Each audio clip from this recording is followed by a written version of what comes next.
Selamat berjumpa kembali dengan saya pada acara uraian pembangunan sebagai pemerdekaan sesi ke-22. Pada sesi ini, saya akan mencoba melanjutkan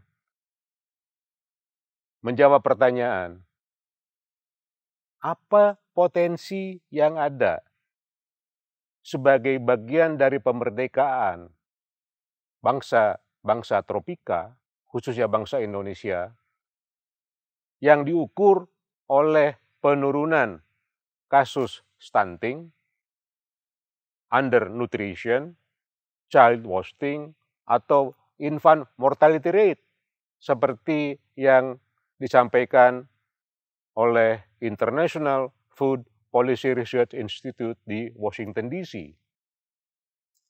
Bapak Ibu sekalian, seperti yang saya sampaikan tadi bahwa makna dari protein itu adalah yang utama, yang pertama, dan yang terpenting, maka sudah selayaknya kita menjadikan sumber daya yang berkaitan dengan protein ini sebagai bagian dari daya adaptasi kita terhadap iklim tropika.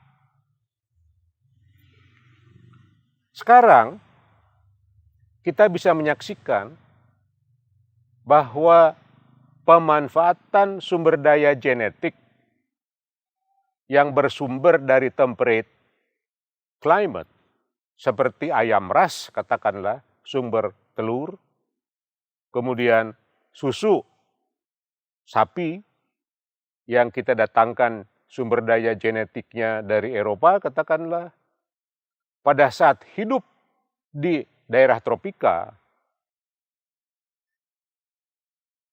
diperlukan intensitas antibiotik yang relatif tinggi.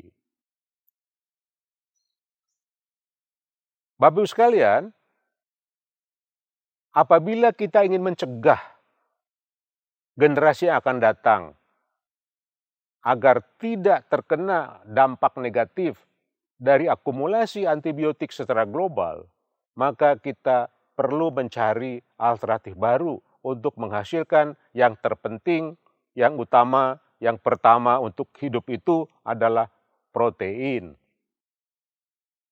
Nah, dalam kelompok ini, seperti halnya juga dengan karbohidrat yang pernah saya singgung, sumber daya protein ini perlu menggunakan cara pandang tropika.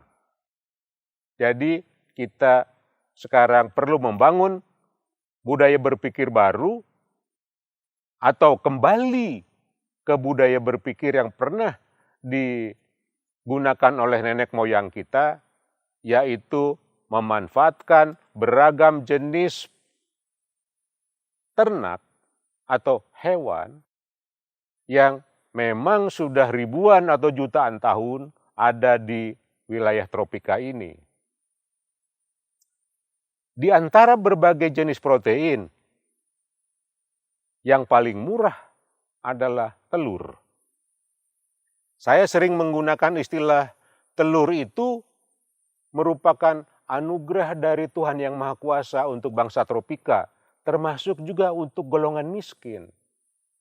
Karena satu saja alasannya, di daerah pedesaan itu untuk mendapatkan listrik digunakan untuk pendingin itu sudah relatif mahal. Protein yang dibungkus oleh kulit telur itu yang tinggi kadar kalsiumnya bisa tahan cukup lama di luar dalam suhu ruangan. Tidak harus masuk ke sana, ke refrigerator katakanlah. Oleh karena itu telur menjadi prioritas kita. Pertanyaannya, apakah telur ayam ras sebagai pemerdekaan kita katakanlah? Saya menjawab, apabila tujuan ke depan itu adalah kita terbebas atau berkurang sangat besar dalam suplai atau pemanfaatan antibiotika, maka pilihan kita antara lain jatuh ke bebek. Telur bebek atau peternakan bebek menjadi peternakan yang sangat strategis, yang mana dia sudah beradaptasi dengan masyarakat. Kita bisa menyaksikan bagaimana kota Brebes menjadi kota telur bebek. Kita bisa menyaksikan bagaimana penggembala bebek tidak menggunakan antibiotik. Bukan berarti saya ingin membesarkan bagaimana penggembala bebek diperbanyak, bukan. Itu contoh model lama yang harus kita perbaiki, kita kembangkan menjadi suatu model yang pas dengan abad ke-21 ini. Kita menyiapkan generasi yang akan datang dengan sumber protein hewani yang berbasis pada keanekaragaman hayati Indonesia. Salah satunya adalah bebek, ikan, dan segala jenisnya yang tersedia di daerah tropika ini. Demikian uraian pembangunan sebagai kemerdekaan dengan contoh kasus yang sangat jelas untuk menghindari kita masuk perangkap antibiotika yang akan mengancam dunia di waktu yang akan datang, dan juga solusi untuk memenuhi kebutuhan protein hewani untuk mengatasi stunting. Perubahan pemikiran, perubahan budaya diperlukan untuk melihat hal ini dengan lebih baik. Terima kasih atas perhatian Bapak Ibu sekalian.